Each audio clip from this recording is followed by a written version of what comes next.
നമസ്കാരം, എല്ലാവർക്കും എൻ്റെ പുതിയ വീഡിയോയിലേക്ക് സ്വാഗതം. അപ്പോൾ ഇന്ന് നമ്മൾ എടുക്കാൻ പോകുന്ന ടോപ്പിക്ക് പോസിറ്റീവ് ആൻഡ് നോർമേറ്റീവ് എക്കണോമിക്സിനെ കുറിച്ചിട്ടാണ്. ഇന്നത്തെ നമുക്ക് ടോപ്പിക് ഇന്ന് അവിടെ തുടക്കം കുറിക്കുന്നത്. അപ്പോൾ എൻ്റെ ഈ ചാനൽ പുതിയതായിട്ട് കാണുന്ന വ്യക്തികളാണെങ്കിൽ ഒന്ന് സബ്സ്ക്രൈബ് ചെയ്യുക, അതേമാതിരി തന്നെ കൂട്ടുകാർക്കൊന്ന് ഷെയറും കാര്യങ്ങളൊക്കെ കൊടുത്ത് തന്നെ സപ്പോർട്ട് ചെയ്യുക. അപ്പോൾ നമുക്ക് വീഡിയോയിലേക്ക് പോകാം. ഇവിടെ നമ്മൾ പറഞ്ഞ പോലെ തന്നെ പോസിറ്റീവ് എക്കണോമിക്സും നോർമേറ്റീവ് എക്കണോമിക്സും നമുക്ക് ഇന്ന് പ്രാമാണിക സാമ്പത്തിക ശാസ്ത്രവും അതേമാതിരി തന്നെ വാസ്തവിക സാമ്പത്തിക ശാസ്ത്രമാണ് നമുക്ക് മലയാളത്തിൽ ഇതിനെ കുറിച്ചിട്ട് പറയുക. അപ്പോൾ ഇവിടെ നമുക്ക് പോസിറ്റീവ് എക്കണോമിക്സിനെ കുറിച്ച് നമുക്ക് അതിൻ്റെ കുറച്ച് കാര്യങ്ങൾ ഇവിടെ പറയുന്നുണ്ട്, നോർമേറ്റീവ് നമുക്ക് അവിടെ പറയുന്നുണ്ട്. അപ്പോൾ ഇവിടെ ഒരു പോസിറ്റീവ് എക്കണോമിക്സിന്റെ തുടക്കം നമുക്ക് അവിടെ പറയുന്നത് വാട്ട് ഈസ് എന്നുള്ളൊരു കാര്യം നമുക്ക് അവിടെ പറയുന്നുണ്ട്. അപ്പോൾ ഇവിടെ വാട്ട് ഈസ് കൊണ്ട് നമുക്ക് അവിടെ ഉദ്ദേശിക്കുന്നത് നമ്മുടെ രാജ്യത്തിനകത്തെ കാര്യങ്ങൾ, അതായത് നമ്മൾ പറയാറുണ്ട് നമ്മുടെ സാമ്പത്തിക നയങ്ങൾ, എക്കണോമിക് പോളിസി കാര്യങ്ങൾ എന്താണ് എന്നുള്ളത് മാത്രമേ ഒരു പോസിറ്റീവ് എക്കണോമിക്സിൽ നമുക്ക് അവിടെ പറയുന്നുള്ളൂ. ഇപ്പൊ നമ്മൾ പറഞ്ഞു ഒരു സിലിണ്ടറിന്റെ വില അല്ലേ, സിലിണ്ടറിന്റെ വില കുത്തിനെ കൂടി എന്നുള്ളത് നമുക്കിവിടെ വാട്ട് ഈസ് എന്നുള്ള രീതിയിൽ നമുക്ക് പോസിറ്റീവ് എക്കണോമിക്സിൽ ഒരു ഉദാഹരണം നമുക്ക് അവിടെ പറയാൻ സാധിക്കും. സിലിണ്ടറിന്റെ വില കുത്തിനെ കൂടി, അത് വാട്ട് ഈസ് എന്നുള്ള രീതിയിൽ നമുക്ക് അവിടെ പറയാം.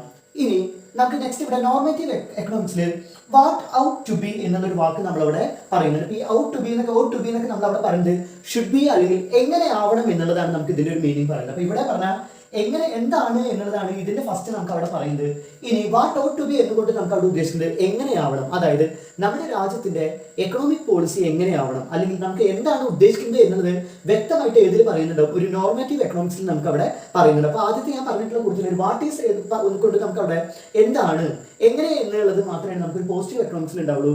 ഇതിൽ നമുക്കൊരു നോർമേറ്റീവ് എക്കണോമിക്സിൽ വാട്ട് ഷുഡ് ബി എങ്ങനെ ആയിരിക്കണം എന്നുള്ളതാണ് നമുക്ക് ഇവിടെ ഏതിൽ പറയുന്നത്, ഒരു നോർമേറ്റീവ് എക്കണോമിക്സിൽ നമുക്ക് അവിടെ പറയുന്നത്. അപ്പൊ ഇതിലേക്ക് ഒരു ഉദാഹരണം അതിന്റെ ആദ്യത്തിൽ പറഞ്ഞു കൊടുത്തില് സിലിണ്ടറിന്റെ വില കുത്തനെ കൂടി എന്നുള്ളത് പോസിറ്റീവ് എക്കണോമിക്സിൽ കാണാം.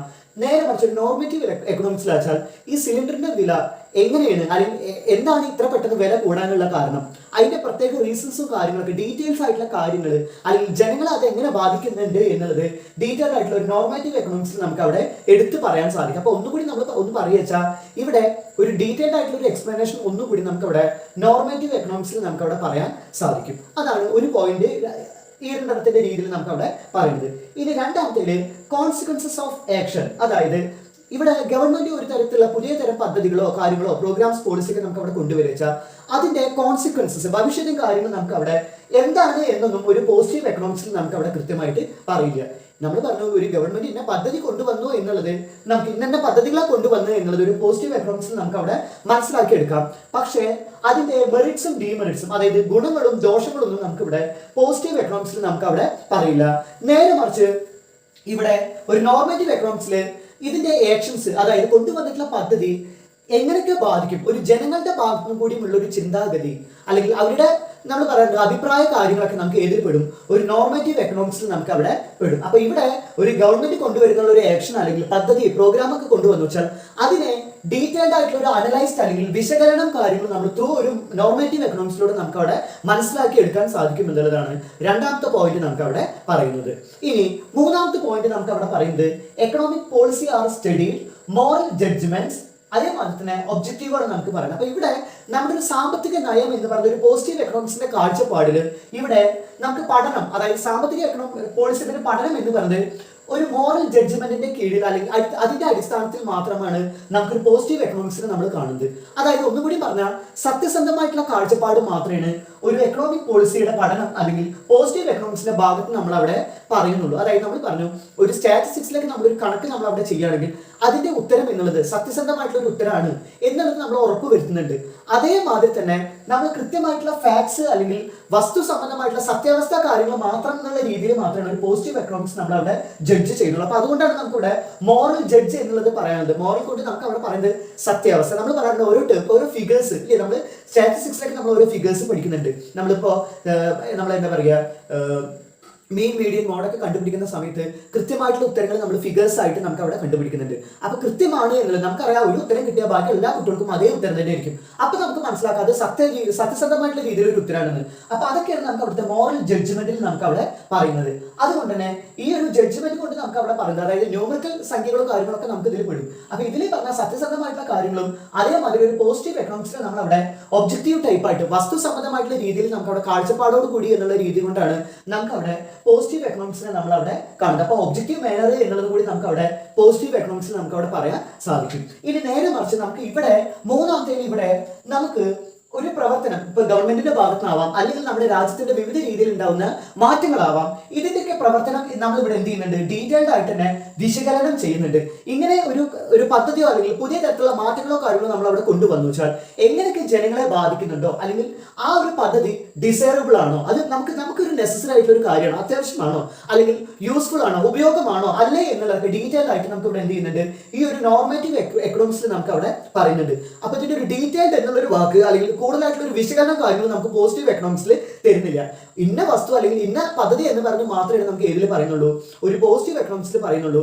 പക്ഷെ ഒരു നോർമേറ്റീവ് എക്കണോമിക്സിൽ ആ പദ്ധതിയെ കുറിച്ചുള്ള ഗുണങ്ങളും ദോഷങ്ങളും എല്ലാം ഡീറ്റെയിൽഡ് ആയിട്ട് നമുക്ക് അവിടെ ചർച്ച ചെയ്യുന്നുണ്ട് എന്നുള്ളതാണ് ഒരു പ്രത്യേകത നമുക്ക് ഏതിന് പറയുന്നത്, ഇവിടെ നോർമേറ്റീവ് എക്കണോമിക്സിനെ നമുക്ക് അവിടെ പറയുന്നത്. പിന്നെ ഇതിൽ പറഞ്ഞു നമ്മൾ അവിടെ വാല്യൂ ജഡ്ജ്മെന്റ്സ്, അതായത് നമ്മൾ പറഞ്ഞു വിവിധ രീതിയിലുള്ള ഒപ്പീനിയൻസ്, നമുക്കറിയാം നമ്മുടെ ഭാഗത്ത് നിന്ന് അല്ലെങ്കിൽ ജനങ്ങളുടെ ഭാഗത്തു നിന്നുള്ള അഭിപ്രായങ്ങളും കാര്യങ്ങളും കൂടി നമുക്ക് അവിടെ കണക്കിലെടുക്കുന്നുണ്ട് ഏത്, ഒരു നോർമേറ്റീവ് എക്കണോമിക്സ്. ഇപ്പൊ നമ്മൾ പറഞ്ഞ ഒരു പെട്രോളിന്റെ വില കൂടുകയാണെന്നുണ്ടെങ്കിൽ നമുക്കറിയാം രാവിലെ ന്യൂസ് പേപ്പറിൽ വിവിധ തരം ആൾക്കാരുടെ ഫോട്ടോ, ഓട്ടോക്കാരുടെയും അല്ലെങ്കിൽ മറ്റുള്ള ആൾക്കാരുടെ ഒക്കെ നമുക്ക് അവിടെ അഭിപ്രായം കാര്യങ്ങളൊക്കെ നമുക്ക് അവിടെ പറയാറുണ്ട്. അപ്പൊ അതൊക്കെ നമുക്കൊരു എക്കണോമിക്സിൽ ഒരു നോർമേറ്റീവ് എക്കണോമിക്സ് ആയിട്ട് പറയാം. കാരണം അതിൽ നമുക്ക് അവിടെ അഭിപ്രായ സ്വാതന്ത്ര്യം അല്ലെങ്കിൽ വാല്യൂ ജഡ്ജ്മെന്റ് നമുക്ക് അവിടെ എടുക്കുന്നുണ്ട്. അപ്പൊ ഇവിടെ ഓരോ ആൾക്കാരുടെ മനസ്സിലത്തെ സബ്ജക്റ്റീവ് മാനർ എന്ന് പറയുന്നത്, അല്ലെ നമുക്ക് വികാരങ്ങൾ എന്ന് പറയുന്നതൊക്കെ നമുക്ക് അവിടെ ഒരു നോർമേറ്റീവ് എക്കണോമിക്സിലൂടെ നമ്മൾ ഇവിടെ എന്ത് ചെയ്യുന്നുണ്ട്, പ്രസന്റ് കാര്യങ്ങൾ നമ്മൾ അവിടെ ചെയ്യുന്നുണ്ട്. പക്ഷെ നമ്മൾ ഇതിൽ പറഞ്ഞ അങ്ങനത്തെ വികാരങ്ങളോ കാര്യങ്ങളോ ഒരു വ്യക്തിയുടെ ഭാഗത്തുണ്ടാകുന്ന വിചാരങ്ങളൊന്നും ഒരു പോസിറ്റീവ് എക്കണോമിക്സിൽ എടുക്കുന്നില്ല.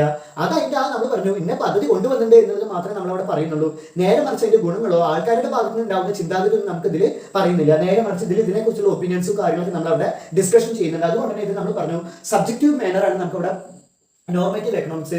നേരെ മറിച്ച് പോസിറ്റീവ് എക്കണോമിക്സ് നമ്മൾ പറഞ്ഞു വസ്തു സംബന്ധമായിട്ടുള്ള കാര്യങ്ങൾ, അതായത് വാസ്തവമാണോ സത്യസന്ധമാണോ എന്നുണ്ടെങ്കിൽ മാത്രമാണ് ഒരു പോസിറ്റീവ് എക്കണോമിക്സിൽ അത് പെർഫെക്റ്റ് എന്നുള്ള കാര്യങ്ങൾ നമ്മൾ അവിടെ എടുക്കുന്നത്. അപ്പൊ അതിൽ ആ ഒരു കാറ്റഗറി മാത്രമേ ചിന്തിക്കുന്നുള്ളൂ. ജനങ്ങളുടെ ഒരു തരത്തിലുള്ള വിചാരങ്ങളൊന്നും ഒരു പോസിറ്റീവ് എക്കണോമിക്സിൽ നമുക്ക് അവിടെ എടുക്കുന്നില്ല. ഇനി ലാസ്റ്റ് വൺ നമുക്ക് അവിടെ പറയുന്നത് ഇതില് നമ്മൾ അതിന്റെ ഉദാഹരണങ്ങളാണ് നമുക്ക് അവിടെ പറയുന്നത്.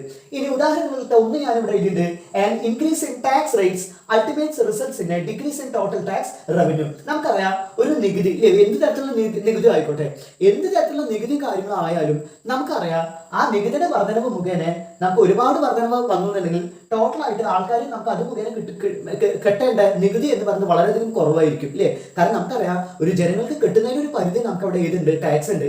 അവർക്ക് അനുകൂലമാവുന്ന രീതിയിലാണ് ഒരു ടാക്സ് എന്ന് വെച്ചാൽ എല്ലാവരും കിട്ടും. പക്ഷെ ടാക്സ് റേറ്റ് വളരെയധികം കൂടുതലായാൽ നമുക്ക് ഓട്ടോമാറ്റിക് ആയിട്ട് കിട്ടുന്ന വരുമാനം, ടോട്ടൽ ടാക്സ് റവന്യൂ എന്ന് പറയുന്നത് വളരെയധികം കുറവായിരിക്കും.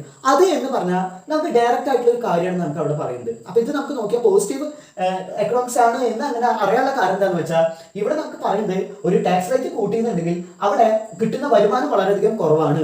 അതില് ജനങ്ങളുടെ വികാരങ്ങളൊന്നും ഇതിൽ ഉൾപ്പെട്ടിട്ടില്ല. അങ്ങനെ ഉൾപ്പെടാതിരുന്നാൽ നമുക്ക് മനസ്സിലാക്കാം അത് പോസിറ്റീവ് എക്കണോമിക്സ് ആണ് എന്നുള്ളത്. ഇനി നമുക്ക് നോർമേറ്റീവ് എക്കണോമിക്സിന്റെ ഒരു ഉദാഹരണം എടുത്ത് നോക്കാം. Unemployment harms a economy rather more than inflation. ഇനി നമുക്ക് ഇവിടെ ഇതിൽ നമുക്ക് എങ്ങനെ മനസ്സിലാക്കണം എന്ന് വെച്ചാൽ ഒരു തൊഴിലില്ലായ്മ അല്ലെങ്കിൽ അൺഎംപ്ലോയ്മെന്റ് നമ്മുടെ രാജ്യത്തിനെ തന്നെ നമുക്ക് അവിടെ ദോഷകരമായിട്ട് ബാധിക്കും. ഏതിനേക്കാൾ? ഇൻഫ്ലേഷനേക്കാൾ. അപ്പൊ തൊഴിലില്ലായ്മ എന്ന് പറഞ്ഞാൽ നമുക്ക് ഇവിടെ അറിയാം ജനങ്ങളെ ബുദ്ധിമുട്ടിക്കുന്ന അല്ലെങ്കിൽ ജനങ്ങളെ കാര്യമായിട്ട് ബാധിക്കുന്ന ഒരു കാര്യമാണ് നമുക്ക് അവിടെ പറയുന്നത്. അപ്പൊ ഒരു ഇൻഫ്ലേഷനേക്കാൾ കൂടുതൽ ഒരു തൊഴിലില്ലായ്മ എന്ന് പറഞ്ഞാൽ നമുക്ക് മനസ്സിലാക്കാം ജനങ്ങൾക്ക് വളരെയധികം ബുദ്ധിമുട്ട്. കാരണം ജീവിത നിലവാരം നല്ല രീതിയിൽ ഒന്ന് മെച്ചപ്പെടുത്തി വരണമെങ്കിൽ ആൾക്കാർക്ക് അടിസ്ഥാന സൗകര്യങ്ങളും കാര്യങ്ങളൊക്കെ നല്ല രീതിയിൽ വരുത്തണമെങ്കിൽ ഒരു തൊഴിൽ എന്നുള്ളത് നമുക്ക് മസ്റ്റ് ആയിട്ടുള്ള ഒരു ഫാക്ടറാണ് നമുക്ക് അവിടെ പറയുന്നത്. അപ്പൊ ജനങ്ങളുടെ ഒരു ഭാഗം കൂടി ചിന്തിച്ചുകൊണ്ടാണ് നമുക്ക് ഈ ഒരു ഉദാഹരണം നമുക്ക് ഇവിടെ ഇതാക്കുന്നത്. അപ്പൊ ജനങ്ങളുടെ വിചാരങ്ങൾക്ക് നമുക്ക് ഉൾപ്പെട്ടിട്ടുള്ള ഒരു എക്സാമ്പിൾ ആണെങ്കിൽ അതിനെ നമുക്ക് അവിടെ നോർമേറ്റീവ് എക്കണോമിക്സ് എന്ന് നമുക്ക് അവിടെ എടുത്തു പറയാൻ സാധിക്കും. അതല്ല നമുക്കിവിടെ അതേമാതിരിയുള്ള ഒരു ചിന്താഗതി നമുക്ക് നമ്മുടെ ക്വസ്റ്റ്യൻ പേപ്പറിൽ കണ്ടില്ല എങ്കിൽ, കാരണം ഇങ്ങനെ പോസിറ്റീവ് എക്കണോമിക്സിനും നോർമേറ്റീവ് എക്കണോമിക്സിനും നമുക്ക് വരുന്ന ക്വസ്റ്റ്യൻസ് എങ്ങനെയെന്ന് വെച്ചാൽ ഒന്നില്ലെങ്കിൽ define positive economics and normative economics എന്നുള്ളത് 4 മാർക്കിന് നമുക്ക് അവിടെ കാണാൻ സാധിക്കും. അതല്ലാന്നുണ്ടെങ്കിൽ 2 എക്സാമ്പിൾസ് നിങ്ങൾക്ക് ക്വസ്റ്റ്യൻ പേപ്പറിൽ കാണാൻ സാധിക്കും. ആ 2 ക്വസ്റ്റ്യൻ പേപ്പറിൽ കൃത്യമായിട്ട് നമുക്ക് ഒന്ന് നോർമേറ്റീവും ഒന്ന് പോസിറ്റീവ് എക്കണോമിക്സും ആയിരിക്കും. അപ്പൊ അതെങ്ങനെ നമുക്ക് തിരിച്ചറിയാം വെച്ചാൽ ഒരു പോസിറ്റീവ് എക്കണോമിക്സിൽ ഡയറക്റ്റ് ആയിട്ടുള്ള ഒരു സംഭവമാണ് നമുക്ക് അവിടെ കൊടുത്തിട്ടുണ്ടാവുക. അതിൽ ഹ്യൂമൻ ബിഹേവിയറിനെ ബാധിക്കുന്ന രീതിയെ കുറിച്ച് കൂടുതലായിട്ട് നമ്മൾ പറയാറുണ്ട്, എംഫസിസ് അല്ലെങ്കിൽ ഊന്നൽ കൊടുത്തിട്ടുണ്ടാവില്ല. നേരെ മറിച്ച് ഇവിടെ ഒരു നോർമേറ്റീവ് എക്കണോമിക്സിന്റെ ഒരു ഉദാഹരണമാണെങ്കിൽ മനുഷ്യരുടെ കാര്യങ്ങൾ കൂടിയും അല്ലെങ്കിൽ മനുഷ്യരെ അതുകൊണ്ട് എങ്ങനെ ബാധിക്കുന്നു എന്നുള്ളത് കൂടിയും അതിൽ നമുക്ക് അവിടെ നമ്മൾ പറഞ്ഞ ഒരു സബ്ജക്റ്റീവ് രീതിയിൽ നമുക്ക് അവിടെ ഉൾപ്പെട്ടിട്ടുണ്ടാവും. അപ്പോൾ അതുകൂടി നമുക്ക് അവിടെ മനസ്സിലാക്കിക്കൊണ്ടാണ് ഇത് നോർമേറ്റീവ് എക്കണോമിക്സിന്റെ എക്സാമ്പിൾ ആണ് എന്നുള്ളത് നമ്മൾ അവിടെ തിരിച്ചറിയുന്നത്. അപ്പോൾ ഇത്രയാണ് നമ്മുടെ ഇന്നത്തെ ക്ലാസ് നമുക്ക് അവിടെ പറയുന്നത്. അപ്പോൾ ഇന്നത്തെ ക്ലാസ് ഞാൻ വൈൻഡപ്പ് ചെയ്യാൻ പോകുകയാണ്. അപ്പോൾ നമ്മൾ പറഞ്ഞിട്ടുള്ള കാര്യങ്ങളൊക്കെ നമുക്ക് മനസ്സിലായി എന്ന് ഞാൻ വിചാരിക്കുന്നു. ഇനി എന്തെങ്കിലും നിങ്ങൾക്ക് ഡൗട്ടോ കാര്യങ്ങളോ ഉണ്ടെങ്കിൽ തീർച്ചയായിട്ടും കമന്റ് ബോക്സിലൂടെ നിങ്ങൾ അറിയിക്കുക. അപ്പോൾ നമ്മൾ ഇന്ന് പോസിറ്റീവ് എക്കണോമിക്സ് നോർമേറ്റീവ് എക്കണോമിക്സ് പഠിച്ചു. ഇനി ഇതിൽ ഞാൻ നേരത്തെ പറഞ്ഞിട്ടുള്ള ഒരു കാര്യം എടുത്ത് പറയുന്നുണ്ട്.